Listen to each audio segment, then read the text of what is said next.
I'll start. My name is Anne Malloy, and I'm working with Largus, and I'm kind of working on the inclusion and diversity and kind of supporting organisations to look at Erasmus Plus. So yeah, I've been working a lot of for a lot of years in Erasmus Plus, and we're just looking at kind of, you know, it's hard at the moment without travel, but we really want to show, you know, when people can travel again, it's really good to link in with Europe and see what's happening there and work with European organisations. So that's me. Do you want to go next, Noel?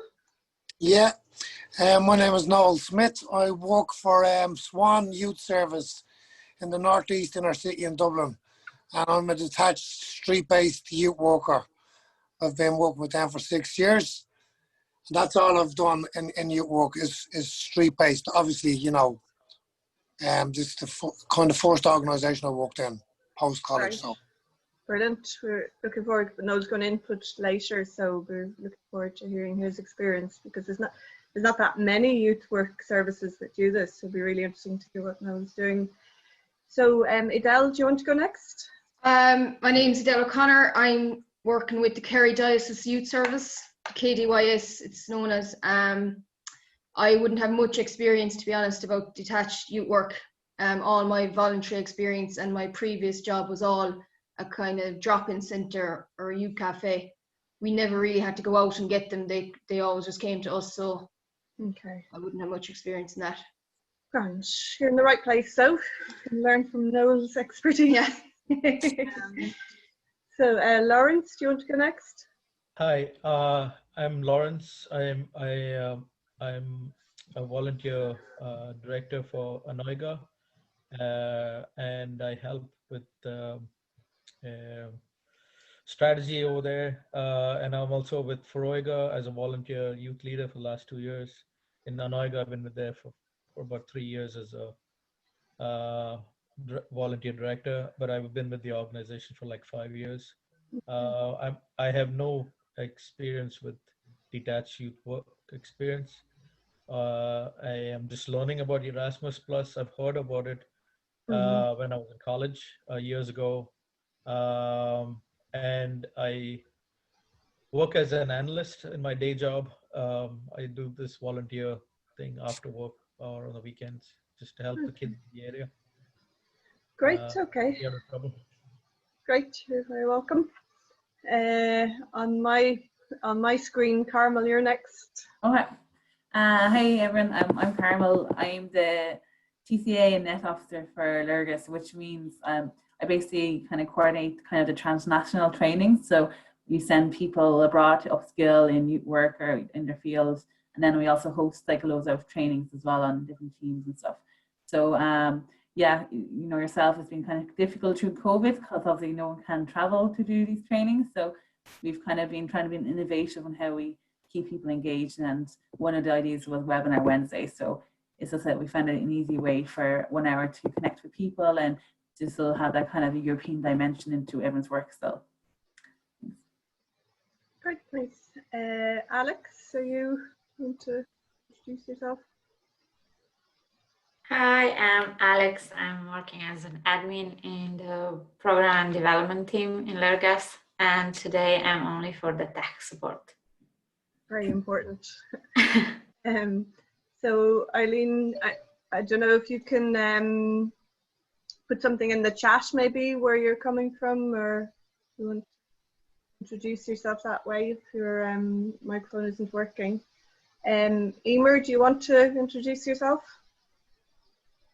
Hi everyone, my name's Emer Hurley. I work with a Cork-based youth arts company called Art Life Culture, and we run a children's singing festival every year, and we have a lot of existing international partnerships, so excited to learn more about Lurgus and how we might work together in future.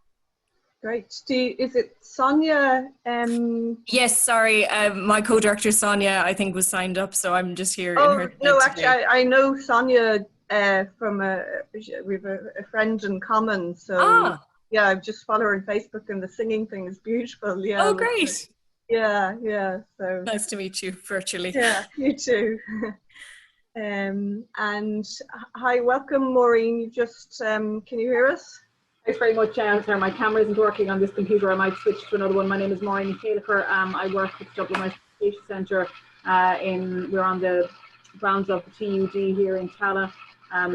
We work with teachers in service, but we're also looking at engaging with some organisations in our catchment area who are working with youth in the Tala area.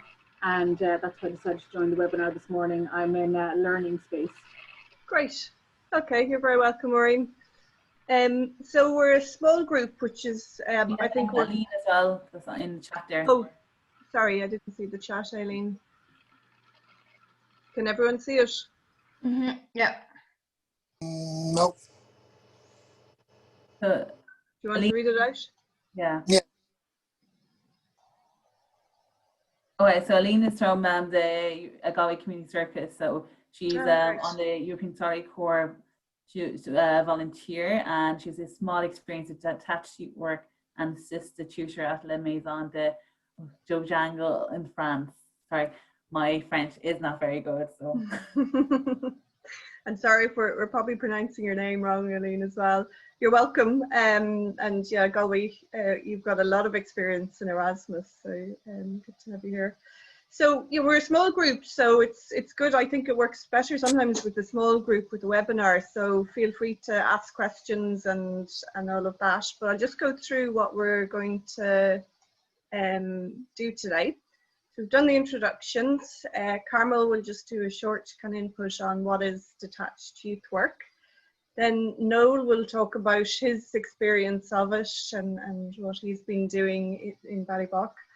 We'll have time then for some questions and answers and a conversation. I'll go through what are the opportunities in Erasmus Plus in terms of if you're working or interested in detached youth work, and then just a small bit about European perspectives on it at the end of the evaluation.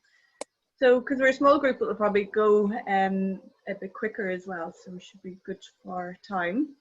Will I stop sharing now, Carmel? Then yeah, that's great. So we try to make this a little bit interactive as possible, because you know yourself, people get screen fatigued a lot. So if people have their mobile phones handy, I'd ask them to go into mentimeter.com. So let me just share it with you. What's this? It's mentimeter.com. So I think you need to go to menti.com, isn't it? Yeah, Menti. So I'll share my screen now and I'll show you.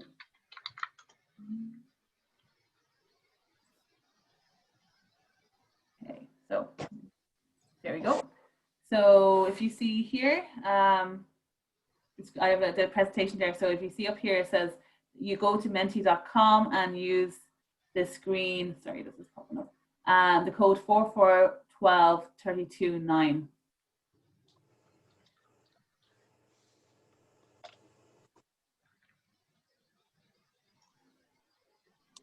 So if you want to jump onto that, then that'd be great. So I'm just going to do my kind of presentations, and I'm a little bit interactive, and then it's just going to be a little bit of presentation in it as well. So I'll just jump into... Just for myself, Menti. Yeah. Is that which? I can just see it on the screen there. Is that okay? I'm using my phone. Yeah, that's okay. That's fine, yeah. Right, okay. No problem, no. Well, go ahead, thanks. Okay, so if everyone's online, so the first question we have here is, detached youth work and outreach youth work are both the same. So if you can answer that and just give your idea to what you think his answer is. I'll just give you a few seconds to do that. So we have 50% says no, and 50 says don't know, or 60 no. So it's very much divided. So luckily you'll find out today whether it is or not. So we'll go to the next one. So the actually answer is that it's actually, they aren't the same. People always think that the detached and outreach are like they say are the same, but actually they're not, because there are actually a few different styles to it. So in terms of detached youth work operates with the use of a building or activity and takes place where young people are at, both geographically and also in their physical areas. It delivers informal and social education and addresses whatever needs are presented to or perceived by the youth worker. It also is the relationship between a young person and a youth worker is entirely voluntary and constantly up for negotiation. So it's still always looking at the concept of youth work and the values that underpin it as well. While outreach youth work also takes place on young people's own territory and supports and complements new and existing centre project-based youth work.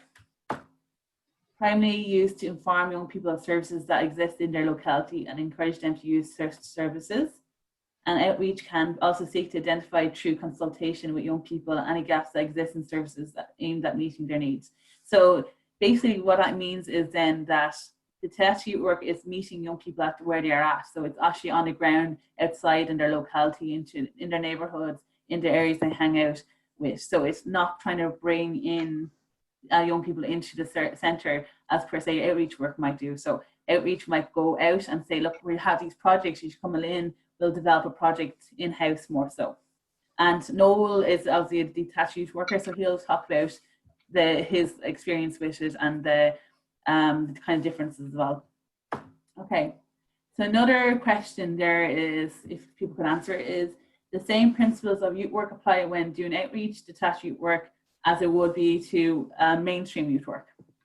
So if you could say true or false, that'd be great.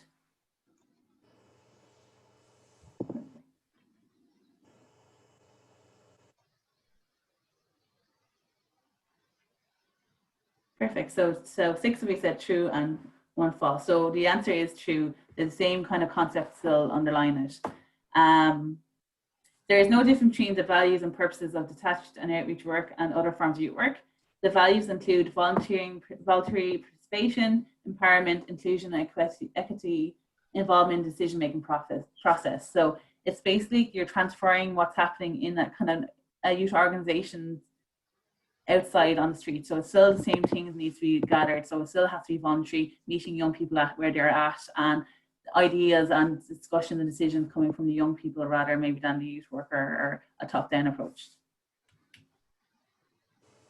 So I just have it here as well. Like, I mean, if you look at your own work now and stuff like that, like just think of areas where you see young people gathering or meeting, or where do you think you would target young people through a street work or detached work? So where kind of areas do you think young people congregate, or where would you kind of meet young people to do detached youth work or outreach work? So if you could show some ideas up on the Menti, that would be great. Shopping centres.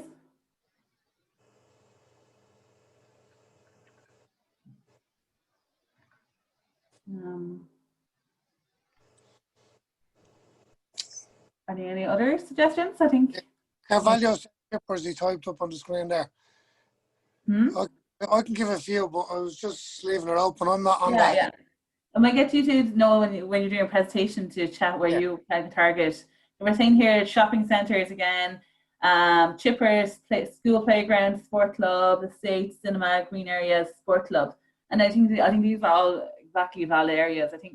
I'm not sure if people agree or not, but I mean, it's, if you find it harder to kind of find young people, I mean, you see them in, like, I mean, as much as, I think young people are more, you can see them around more since COVID as well, I think. I mean, because obviously they're not allowed to be in social inside together, so they're hanging out more on, like, outside in the shopping centres, local shops and stuff like that. So, I mean, it's really trying to figure out where these young people meet is kind of basis to work as well, kind of going identifying what groups of young people you want to meet. And obviously if you think as well, there are obviously different areas for different young people as well. So it's kind of considering, okay, what young people we're targeting and where do you think they have to hang out as well. Okay, so I'm going to stop sharing my screen now. So Noel's going to chat for probably around, how long, Noel, you're free to chat? 10, 15 minutes. We'll roll with it and see how it goes. So I suppose I would have given a kind of a breakdown of detached youth work versus outreach.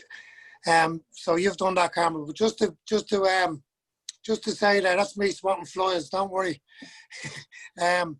Just to say, yeah, we do, even as a detached youth worker, I would still do some outreach work, because obviously I work for a youth organisation. So we do have physical buildings in two parts of the community. Just to give you an idea of the street-based youth work.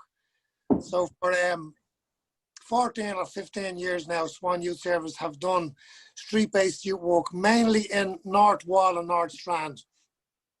It's a small geographical area, but highly populated, if that makes sense, and it'll have high kind of needs and disadvantaged kind of levels in that community, educational and unemployment, stuff like that. So that was our catchment area. Like you said, we would go and engage young people, shops, streets, blocks of flats, parks, just hanging around on corners, football pitches, stuff like that. We would engage young people through that. So yeah, we've got now like kind of a huge geographical, now we're just the whole northeast in our city. So that covers like a lot more. And we've got a team leader now and 4 staff, and we walk around the clock 6 days a week. Kind of what it's grown into is we do a lot of interagency work. Now them other services coming out with us could use that as outreach, but we're still going out doing detached, if that makes sense. STEM services could be targeting young people with their information, what STEM services are doing. So there's a lot of interagency work going on. I suppose some of the stuff that we do, tools of engagement that we have, for me, street work is really, really difficult without tools, without engagement tools. So we have stuff like, training opportunities, employment opportunities. We offer safe passes. We offer manual handling. We can offer groups and clubs from ourselves and other organisations. So that would be seen as outreach, but they're tools you would use to engage young people. I suppose we've addiction services, we've high levels of addiction and crime and antisocial. So we'd use tools to kind of engage really hard to reach groups. So that would be kind of some of the stuff we focus on. As I said, we work 6 days a week. We work Saturdays as well. The staff rotate every 3 weeks. You do a Saturday. Yeah, I suppose some of you were asking about like some of the challenges in the work are that you would be like, we for example, we work northeast in our city now. We had just North Wall and North Strand, but when I came on board, the service had a relationship in them communities. So a lot of the time you'll be accepted into the communities. But when we expanded going into the different communities now, like we're going into different blocks of flats, different areas, different communities, the young people would be a lot harder to engage, a lot harder to build relationships, a lot harder. So you'd have to be consistent in your approach. I suppose to be consistent, we kind of came up with a few ideas. We wear kind of a uniform, if so to speak. We wear the same colours. We have our logo, Swan Youth Service, on the back of our bags, on the back of our jackets, and embroidered onto our sweatshirts and t-shirts for in the summertime. So we're visible. Now we're visible all the time. So this helps kind of young people to also engage us. Young people are just by nature curious. They'll wonder what you're doing. So, we would, I suppose some of the stuff we're using lately now, more so because of COVID, would be, we're bringing little programs out onto the street. We're bringing some arts and crafts stuff, tie-dye. We've kind of developed stuff from engaging young people on the street as well. So if you've kind of consistently come across a group of young people and they're on push bikes or they're on scooters, you might look at a program to help them to repair work on the bikes. You might link in with like local bike shops or etc. and see what you can find for them young people. And so you can develop programs off the street. But basically what you said earlier on, yeah, it is their space. So there's an element of, safety. You have to go out there and look after yourself and that. And the young people you're engaging, we do have high levels of drugs and antisocial and crime, and we have relationships with a lot of young people that would be involved in that. So we have to be very conscious of engaging them when they're kind of working, if so to use the language, because it is a business, and there's elders in the community that kind of look after this stuff. So safety is a big issue, I suppose, for all involved. Yeah, I'm thinking we've got an employment worker in our service, so a lot of our stuff would be referrals, and we engage groups and we would kind of tell them about the opportunities we have. Hopefully, that's a tool of engagement. You don't, I suppose, there's a couple of areas where I wouldn't go every day because the young people will tell you quick enough, we know what you're fucking doing, excuse the language, you just need to kind of stop coming down here every day. So you have to respect their wishes, stuff like that. So I'm not sure about anybody else's experiences, but we have high levels of that kind of stuff in the inner city. So Sheriff Street and North Strand, as I said, we don't really have to find the work anymore. The work finds us. Young people find us. They come to us looking for stuff because the relationships are very established. But in the wider community, I suppose we go out with other agencies now and we target, say, the Roma community, or we target international young people, or we target, depending on what them services kind of, and we make a plan with the other services. So that's been a kind of a really, really big part of our new work, which is only a year old. We've done a 5-month pilot program in 2018, and then 2019 and 2020 we've done that kind of 6-day service around the clock, where beforehand it would have been me and another staff doing 19 hours a week over 3 days. So hard to be consistent, hard to be there the same times every week. I suppose you've got other bits of work, so you have to do follow-up work, you have to do paperwork, you have to do, so really your engagement time on the street, from them 19 hours, we were expected to do 11 hours engagement, that'd be similar now, but with the levels of, I suppose, unemployment and stuff now with the COVID, people struggling with education support and addiction support now, we're kind of getting a lot more follow-up work to do. We're doing a lot of one-to-one stuff that we probably, wouldn't be fully skilled and have the knowledge to do, but we're doing the one-to-one pieces until we get young people into the relevant service because of backlogs and stuff like that. So I don't know. I suppose some of the kind of topics that we explore through our engagement, I've listed them here, but like hotspots is some of the stuff you said. Hotspots would be people where young people congregate, where they hang out. Hotspots could also be because of antisocial, because of crime, because of drug dealing, so hotspots can be seen as lots of different things. Some of the topics, we'd always cover drugs and alcohol. We've guarded presence, kind of CCTV stuff, and guard harassment stuff. We've good relationship with the guards. We've been involved in guarded dialogue stuff, and we're trying to build relationships between community and guards all the time by our engagement with the guards. Young people might come to us. We've got, like I said, we've got career leave, training and employment support. We've group membership, so we can offer groups, but obviously, again, that's a challenge now because the services aren't bringing young people in. Groups are very small and very restricted. And we look at school attendance and absenteeism. That's what we support young people with. Again, depending on what young people bring up. And we'd help them with court stuff, appearances in court. We'd link in with probation services, mental health services. We've dealt with threats on life. We've kind of done mediation between rival and young people. Over the years, all this stuff has come up. We've experienced some horrible stuff, to be honest, and some very powerful stuff. Joyriding would come up a lot, so we would kind of deliver safety programs on the street, just addressing that stuff around joyriding, around Halloween, around, in particular, bike scramblers and quad bikes are fairly prevalent around here. So we kind of try offer safety programs and stuff on the street. A lot of the time you probably get laughed at, but it's tools we bring with us, information and stuff. We'd offer parental support.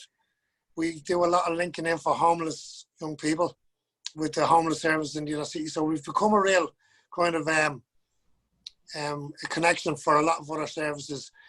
This is because the NEIC came off the back of the Mulvey report, which was kind of brought down because of the gangland crime in the inner city. There was a feud here between two rival factions, so they threw a lot of money at the inner city. And we, as Swan Youth Service, were kind of we were given that piece of work because of our expertise in street work, and we were pushed to kind of start pulling other organisations in to work together more so. So there's no overlapping, there's more consistency, and we're identifying young people quickly to address needs, you know. So, yeah, we address racism. We run football tournaments, stuff like that. You know, when it's coming up to voting and stuff like that, we go out and we'd encourage young people to sign up or to register to vote, and we'd probably organise a drop-in a couple of nights or 2 nights a week for a couple of weeks up to the vote and register, try to get them in. So you're encouraging young people to vote, and you're giving them information on what they're voting about, and you know, working with that stuff. So I think, yeah, that's a lot of the stuff we do. As I said, we have a couple of new staff that are delivering programs on the street now, like, but a lot of the under 10s now, we work with 10 to 24, as do a lot of youth organisations. But a lot of under 10s now have been let down because the DCCs around the local communities would have been a place where they go after school. They'd probably get fed, they get help with homework, stuff like that. They're closed now. So we're finding we're doing a lot of engagement with under 10s regardless. I suppose from our last report, our last yearly report, Bally have started, well, they've got the funding and building for an under 10s group, but the staff have not come on board yet. Obviously COVID came again and hampered that. So stuff like that, yeah. Yeah, so I don't know if that covers everything, and if anybody wants to ask any questions, but that's kind of some of the stuff that we're doing. I suppose as well, just now, during COVID, we only kind of locked down for 3 weeks, and the street work team kept on going. A couple of agencies got together and a few people nominated themselves. I was telling Carmel this earlier. So the street work was ongoing throughout the lockdown for all of it bar 3 weeks. Again, like, there wasn't as many young people on the street to engage, but when they lifted the restrictions and we kind of came back to work, this year now compared to last year, we're engaging double the amount of young people on the street, but yet we have a lot less to offer. In regards to the tools I was talking about, the employment stuff, like our Career Lead program is very, very pared back. We had kind of, that was a program where you got 3 weeks information training in the financial centre, and then you got 3 weeks work experience in one of the organisations, and they were good organisations. Like, we've kind of got young people off street corners in the last couple of years into Facebook and into Bank of Ireland or Ulster Bank, you know, stuff like that. Really, really good jobs. And even them young people now are kind of feeling the effects because they're working remotely, some of them, and they're exposed again to where they're living, to what's in front of them every day, you know. And they're struggling. Some of them have identified that they're struggling to kind of keep on the straight and narrow now, so to speak, because, so yeah, there's a lot of stuff being impacted. That Career Lead program now started last week. It doesn't offer any work placement. It's just offering safe pass, manual handling, and kind of relationships with these business communities in the hope that maybe they will be back in work. And excuse me. So yeah, I'm just do a lot of referral work.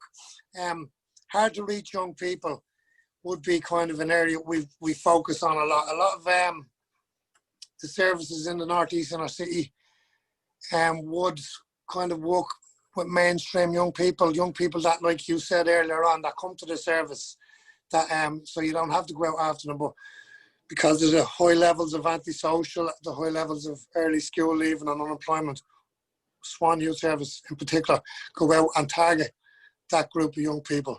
A lot of the 15 to 17-year-olds that are not engaging in anything that are involved in antisocial drugs and crime, we would try to target them. And we've been successful enough. We've got a few, but there's also very challenging stuff in that because, you know, the powers that be sometimes don't want you there. Don't want you kind of solicit their young people, you know, because they're part of a business. So that's kind of the stuff we focus on. If that answers, yeah, if that answers your questions. I don't know if it was 15 minutes, but that's great. That's great. Like, one question I might have is like in terms of like, you know, you're saying you're targeting like Roma communities now or new communities as well. Like, do you think there are different needs or a different way of approaching working with different groups of young people? Like, are they different way of working with different young people, or like how are the needs different for like, let's say, new communities maybe than the young people who have been living in that area in like for all their life, like, or like their community families have been too? Yeah, I think there are different needs. I think because, for example, just be careful with language here, but there's a certain culture in the inner city and an acceptance to, for example, some of the stuff I was talking to, crime, antisocial, open drug deal, and that kind of stuff. In a lot of the communities, is readily accepted. There's people not willing to challenge it. There's a lot of intimidation. The new communities, the needs are different because a lot of the time they're just trying to start a life or make a life, and they don't have that kind of that perception and stuff like that. So I think they're easier to work with sometimes, easier to engage and easier to get, because there's no fear of image, there's no fear of what is expected, you know, that perceived culture already. There's language barriers, obviously, sometimes that can be challenging. So we've linked in with other agencies and we'd get somebody that speaks Roma to come out with us for an hour here and there, and we target them groups, you know. There's stuff like that. We have also, just to say, we've an international group in Swan. It's run between Swan and MYP, their Neighbourhood Youth Project, in collaboration every Saturday. So when we are engaging international young people, that's always a good place to start with them. Kind of, we'd arrange to meet them and we take them up there on a Saturday. It's just kind of a drop-in, couple of hours where they can use the music stuff, the sports hall, cooking. Again, like that with COVID, that's kind of restricted. There's masks involved and we only have so many in the building. But yeah, so we have kind of, definitely different needs in regards to the answer. And then in terms of like when you're going out, like what times would you think you need to be out in the street, like doing detached youth work at? Like, is it like, evening times, or is it like during the daytime, or how do you approach like the times you work at? Or in our planning and evaluation kind of stuff, we walk through things like that. So, you know, we covered, like I said, the 6 days. We make sure there's 3 evenings up till 10 o'clock covered out of 6 days. So generally we would have kind of 11 to 7, and then we would have 2 to 10.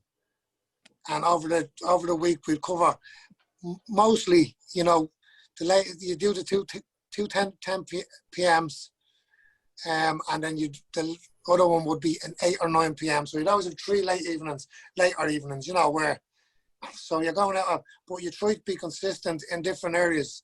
Like, so if you can be there at the same time, you know, week on week for a few weeks, that's building relationship, just the visibility stuff. That's how you find young people start engaging you.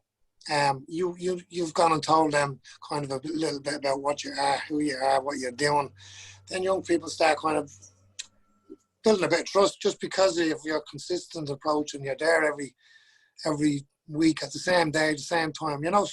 So that kind of helps relationship building. So yeah, we do it like that. We wouldn't do it on a Saturday now. We would work till 6 p.m. at the latest.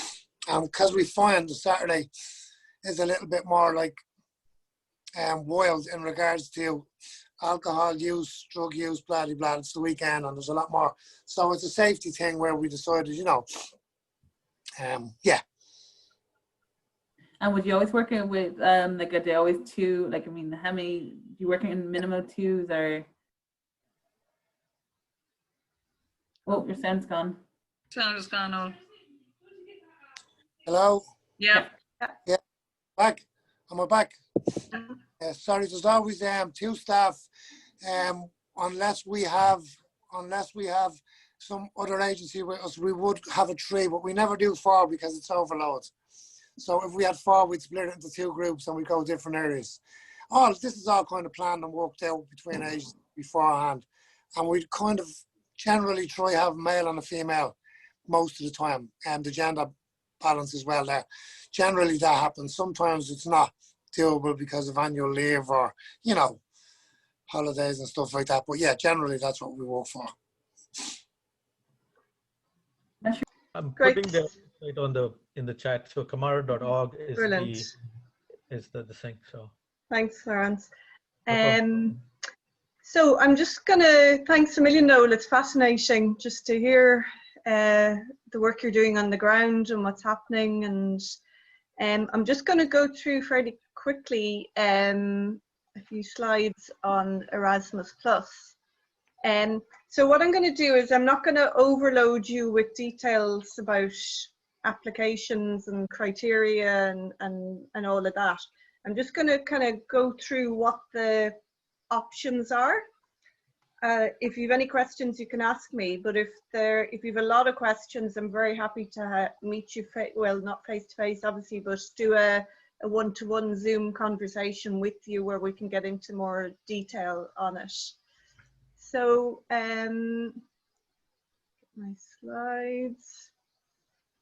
So I suppose the first thing to say is the Erasmus program. A lot of people know it from higher education and universities, and it can be seen almost as an elite program.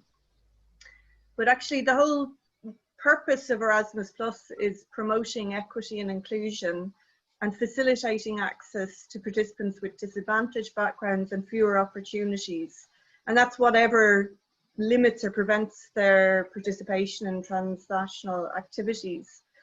So I suppose what I'm saying is this is a core thing in Erasmus. It's not that we're usually trying to get mainstream young people in the programs. It's really the core thing is getting people who don't have these opportunities usually into the program. I'll go through this very quickly, but it's just when you look at inclusion in Erasmus, there are a lot of, it's a very broad thing. So there's a lot of different perspectives on inclusion, so it can include young people with disabilities, economic obstacles, it could be cultural differences, health problems, social obstacles, discrimination, and geographical obstacles. So, you know, I'm sure the young people you work with might work with all of those issues. So it's really like if you're working with this target group, this is what we want to look at on Erasmus. So at the heart of Erasmus, it really is the non-formal learning. So it really is the youth work values that are in the youth work sector of Erasmus+. And the main thing people see when they think of youth work is that there are youth exchanges. So that's where you would work with an organization in another European country and bring your young people to visit them where they are, see what they're doing, have a kind of non-formal program. And it's normally, you can do it for up to 3 weeks, but it's normally maybe about a week. And the opportunity then is also to host a group of young people from other countries. I suppose when we're looking at detached youth work, it's really looking at how to use that as a way of targeting hard to reach young people. And we have seen organizations using that as a kind of a carrot, I suppose, to look at, you know, saying that, you know, these opportunities are here and this is a way, you know, if you work with us, that these opportunities be there for you. So the youth exchanges, obviously at the moment it's hard to plan anything like that, but there are opportunities. One of the biggest things around this is about meeting partners in European countries that are working on similar target groups, on similar issues, because if you have a partner in another country, that's really kind of how you can kind of get these programs into your organization. So one of the ways of doing that is what we call youth worker mobilities. And Carmel spoke a bit about this. It's really about the professional development of youth workers. And that would be doing it, the professional development with European youth workers. So it could be a training course. It could be, and I think this could be really interesting if you're working on detached work, a study visit or a job shadowing. So that would be where, say, someone from Spain comes over and just follows you around on your job, or that you go to Spain and follow them around on their job.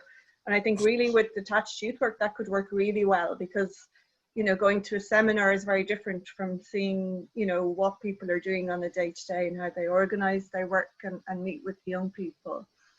So these are all kind of opportunities for applications when we can travel again and to work with organizations in Europe. And I suppose we're also looking at, you know, when we're in this small island with Brexit, you know, that we really want to connect more with Europe post-Brexit, and that Erasmus will really help us to do that. And the final thing is, it's as well as Erasmus, we also manage the European Solidarity Corps. And the Solidarity Corps is, there are two types of projects. One is solidarity projects. And the good thing about this at the moment is that these are national projects. So you don't have to travel, you don't need an international partner. The idea is that they're young people led. So it's very much young people come up with the idea and they lead the project, and they're based on the needs of the community. They also obviously have to have a kind of European perspective on it, and that could be linking to issues around Europe, but it's really linking to the needs of the community, and it's kind of lump sum funding for the young people to organize things in their community. The second option in the European Solidarity Corps is there's both volunteering as a core part of it, and a lot of that is international volunteering. So I think, Aline, you're a good, you're still with us, example of that. I think Aline is actually a volunteer from France who's volunteering through the European Solidarity Corps in Galway. So it can be up to 12 months in that case, but there's also short-term volunteering. But the good news in terms of COVID is we can also do national volunteering. So that would be particularly for young people who don't have opportunities. And we've seen a few projects where if you're a youth work service and you can develop a volunteering in your youth work service and get funding for that young person in terms of their support, and they get a monthly kind of payment as well. So it's a good way if you want to, you know, I suppose support young people, especially when we see the lack of opportunities for a lot of young people. They get kind of, you know, workplace learning with it, and the volunteering can work really well if there's issues, even apart from COVID, that they can't travel, and that it can happen locally as well. So that's, I won't kind of go too much into detail because we're near the end, but does anyone have any questions on any of those? And again, I'm happy to kind of talk to you individually. Lawrence? Hi, and about the needs of the community, do you all have anything in Dublin West, like Dublin 715, you know, that where I'm aware of, there's a lot of antisocial, and we would love to, within Froga or even within Oiga, we would love to do a project, maybe possibly, even like a seminar where we are talking and discussing about what are the needs in Dublin within the youth clubs there, you know, after school, or I don't know, and maybe link in with Noel, I don't know, if on his experience on doing street work, because I'm really interested in his approach, because you have 6 days where you go out. I'm just wondering how during COVID is it possible, because we've seen a drop in our numbers in Feroga in our club since July, and I'm trying to engage them through Zoom, or even bringing them out somewhere in an outdoor setting like the local park, where they could do something for Halloween, but in a safer way, like and it's not it's within the restrictions limits. Listen, definitely the approach is pretty much the same. You know, we just kind of engage young people. We walk up, obviously with restrictions, we keep our distance, we can wear masks. We need to, you know, if there's any more than 8 or 12 young people in the congregation, we don't hang around for any more than 10 minutes. It's kind of, we have some policy stuff in place there. the approach is just you go out and you engage and you talk to them, you tell them about stuff, that opportunities you have post-COVID, because again, we're restricted, but what we are finding is that we're engaging twice as many. We've just a lot less to offer them. So that's a real challenge for us. Yeah. Okay. Yeah, it's really interesting. So yeah, and I can talk to you more if you're interested about solidarity projects. I suppose they're very much young people's projects that they run themselves. Something like a seminar, if they run it. But there's also opportunities in the youth worker mobilities for things like seminars as well. So just finally, I'll send you this PowerPoint so you can kind of look these up. I won't show you them in detail, but there's some interesting resources in Europe. So I can still say Wales is in Europe for another few months. So there's a handbook for detached youth work in Wales. There's 2 interesting videos on a project between Ireland, Latvia and Spain on outreach work in the different countries. There's a really good video on detached youth work in London, and it's really interesting in the kind of history of it during the war in England, you know, how it started and what they're doing. It's a kind of city centre urban place in London that they're working in. And then there's a guide to detached youth work in Finland, which gives kind of really kind of values and, you know, activities and things like that. So it's interesting just to see what other countries are doing and how they approach it too. And there's some resources for you. So it's exactly 11:30. Any questions or? Sorry, Anne, the outreach and street work training Ireland, Latvia and Spain, did you say you can send us that link? Yeah, I'll send you if you click on the link, it's a YouTube video. Okay. Yeah. And then. Sorry, Anne, are you sending that to our emails, yeah? Yeah. Thanks very much, yeah, that's great. Yeah, and it might give you an idea, because this was actually an Erasmus Plus funded training. It'll give you an idea of what can happen in Erasmus Plus and what you know, when we can travel again, what opportunities are there, and connecting with European organisations. Okay.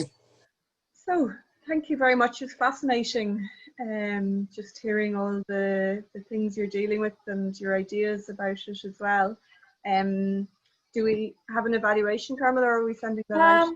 I think we're fine for the evaluation. I think, if anyone has any feedback, let us know, or if you have any other team and topics you want to address, let us know, because probably after Christmas we'll be looking at doing a series of more webinars that is kind of relevant to people on the ground. So if you have any interest or any feedback, let us know. We're happy to help. Also keep looking at the link I sent in terms of training opportunities. I know we're not supporting anyone to attend transnational meetings yet, but there are a lot of meetings happening online at the moment at the European level. So it might give you ideas in terms of ideas or topics and how to next steps if you want to get involved in Erasmus Plus or European Solidarity Corps too. So it might be a good way to dip your toes into European youth work. Cheers. Great. Thanks everyone for. Thanks a million. And thanks to Noel for your input. It was great. Yeah, thanks Noel. Thank you very much. Cheers. Bye. Bye. Thanks a million. Bye.